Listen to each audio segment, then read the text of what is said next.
mazhab Wahabi itu sesat atau tidak, Ahlus Sunnah atau bukan? Ya begini, ini sebenarnya sudah pernah saya terangkan ya, mungkin tidak menonton YouTube atau belum diunggah, saya lupa, tentang Wahabi. Pertama yang harus diketahui, Wahabi itu ada dua macam. Ada Wahabi Khawarij, Abdul Wahab ya, bin Sulaiman, itu Al-Khariji, Khawarij, itu yang sesat karena mereka mengkafirkan kita semuanya. Ada yang Muhammad bin Abdul Wahab, itu Wahabi yang sekarang ada di Saudi Arabia. Itu memang zaman tahun 20-an 30-an tuh, ketika Wahabi atau pemerintah Saudi baru terbentuk, mereka kerjasama dengan ulama Wahabi, itu keras sekali akan membongkar makam Nabi ya, akan memindahkan makam Nabi, semua wirid dilarang dan sebagainya, keras sekali, sehingga berdirilah NU ya, merespon itu, dan ormas-ormas di dunia keberatan dengan langkah Wahabi. Dalam perundingan akhirnya berhasil, tapi kemudian dilanjutkan oleh generasi yang kurang mengenal Wahabi. Sampai sekarang ini pun ada yang mencaci maki Wahabi, menganggap sesat Wahabi, menganggap Wahabi bukan Ahlus Sunnah. Sebagai Muslim saya sangat keberatan. Saya bukan Wahabi, jelas bukan Wahabi, tapi tidak rela kalau saudara kita dicaci maki. Saudara kita Wahabi yang ada di Saudi Arabia dan sekitarnya itu adalah Wahabi yang Ahlus Sunnah. Kalau tidak sama dengan kita, tidak usah jauh-jauh, bukan Wahabi, NU dengan Muhammadiyah pun banyak perbedaan. Tapi kan tidak boleh mencerca, tidak boleh mencela. Wahabi iblis, Wahabi sesat. Panjenengan pernah haji atau tidak? Pernah umroh atau tidak? Mustahil Allah Subhanahu wa ta'ala rela Masjidil Haram dan Masjid Nabawi diimami oleh iblis. Imam Masjidil Haram, Imam Masjid Nabawi, salah satu guru Al-Quran saya adalah dari Masjid Nabawi. Itu adalah orang-orang soleh, orang-orang baik.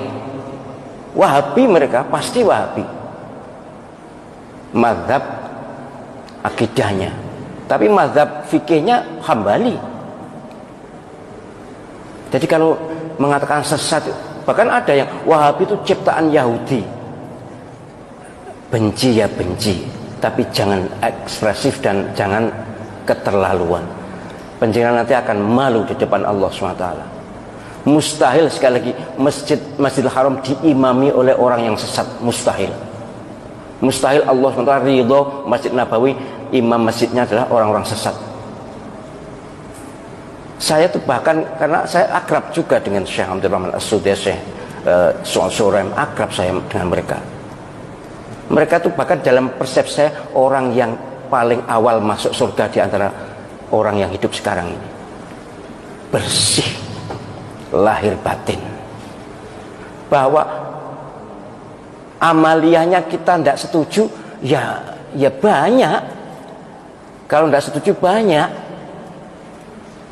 Mereka tidak wirid bersama-sama sudah sholat itu juga, ya mereka pahamnya seperti itu. Sholat subuh tidak kunut, ya seperti itu. Lalu kenapa? Ini memang sangat diprovokasikan ini. Kayaknya dikompori oleh Syiah. Syiah memang musuh bebuyutan Wahabi. Saya malah mohon maaf ya, andai saja yang di Masjidil Haram dan Masjid Nabawi itu bukan Wahabi, kayaknya nanti tiang-tiang masjid itu sudah dipuja-puja. Saya menangi loh. Menangi apa sih? Ngalami aku dewe. Menangi itu tahu. Tahun 86 ketika saya haji di sana, itu ada masjid sebelah Masjidil Haram, tiang sebelah Lor Kulon, apa Lor Kulon ini? Sebelah barat laut itu dilus-lus oleh orang-orang yang baru datang itu. Entahlah apa, tapi kemudian oleh askar diusir. Jadi banyak penduduk dunia ini yang ilmu agamanya kurang, kemudian masih dilingkungi oleh faham-faham lokal. Ya kalau di Indonesia ini kejawen lah misalnya, itu memuja-muja, mengkultuskan tiangku cagak, bukan tiang wong ya, cagak di Masjidil Haram. Itu dilus-lus, dicium-cium. Apalagi Ka'bah, waduh sudah. Ka'bah itu pojok-pojokan wis mambu abab kabeh. Untung diminyaki terus ya, dilesi minyak. Tapi dulu gitu dulu. Karena tawaf juga masih mudah ya. Penjagaan belum begitu ketat, tapi akhirnya ya makin ketat sekarang. Sudah tidak ada lagi pemujaan pada tiang Masjidil Haram, itu tidak ada lagi. Yang mencuri-curi memang masih ada, misalnya Makom Ibrahim itu ada yang mencium-cium, ngelus-ngelus, kemudian dengan sapu tangan lalu diusapkan muka, masih ada. Itu kok umpama ditoleransi bisa seperti makam Imam Syafi'i di Mesir. Mereka kan bukan Wahabi. Imam Malik, Imam Syafi'i yang terkenal di Mesir, mazhab fikihnya, mazhab akidahnya Asy'ariyah, Mesir. Itu makam Imam Syafi'i saya tahu dengan mata kepala sendiri. Waduh, digunakan tawaf. Ya, kalau saya mengingung, memang tidak seketat di Saudi. Kemudian ada orang yang kirim surat, yang makam dia kirim surat.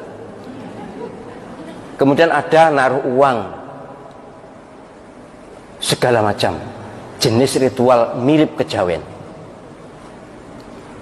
Jadi sekali lagi saya mohon penjenengan, ya kita tentu sebagai orang yang di Indonesia, kita ikut ulama Indonesia, ijtihad mereka bagus, kita ikuti. Ahlus sunnah wal jamaah. Tapi kita juga harus ngerti kata ahlus sunnah wal jamaah itu kalau bidang akidah memang Asy'ari. Itu pun 400 tahun setelah Imam Asy'ari wafat loh. Saya tulis di disertasi itu. Jadi istilah ahlus sunnah wal jamaah itu bukan Imam Asy'ari langsung. Imam Abul Hasan al Asy'ari itu tokoh ahlus sunnah wal jamaah yang diidolakan dengan Abu Mansur al Maturidi. Tapi sebenarnya yang membuat istilah faham ahlus sunnah wal jamaah, membuat nama itu bukan Imam al Asy'ari sendiri. Ada berikutnya, ulama berikutnya. Nah, ahlus sunnah wal jamaah yang kita labelkan pada semua orang yang bukan Syiah atau Sunni, itu ahlus sunnah wal jamaah yang berbasis hadis ma'ana alaihi wa ashabi itu. Siapa yang ikut Nabi dan para sahabat, itu ahlus sunnah wal jamaah. Ada yang menyebut ahlus sunnah saja, ada yang menyebut ahlus sunnah wal jamaah. Oh, nah, ahlus sunnah wal jamaah NU. Iyalah NU ahlus sunnah wal jamaah, tapi bukan hanya NU. Yang ahlus sunnah wal jamaah itu bukan hanya NU. Orang Saudi, orang Mesir, orang Libya bukan NU juga ngaku ahlus sunnah wal jamaah kok. Nah, saya itu sudah bergaul dengan segala segmen masyarakat di dunia ini, sudah tahu. Mereka juga menamakan ahlus sunnah wal jamaah padahal mereka bukan NU. Jadi orang-orang NU ya jangan merasa ahlus sunnah wal jamaah dewe. Kan ada kemarin ceramah begitu. Itu berarti kedolane kurang adoh. Nek ngajine biasanya wong NU wis tutup biasanya. Ngajine wis tutup. Sekolah mbuh tapi yang jelas kurang gaul. Saya berharap siapapun yang mengaku beriman dan Islam, jangan memusuhi saudara sendiri. Jangan memusuhi saudara sendiri. Ayo kita bersatu walaupun berbeda baju. Ayo kita kompak walaupun berbeda organisasi.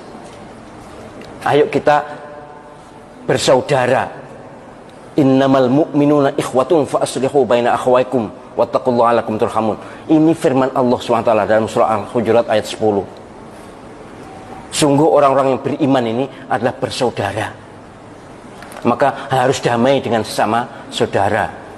Jangan kebalik, karo wong Islam tuh koyok musuh gitu, tapi nak karo wong non Islam tuh malah nyedek-nyedek, ngerangkul-ngerangkul. Tak sikut pisan kon kok.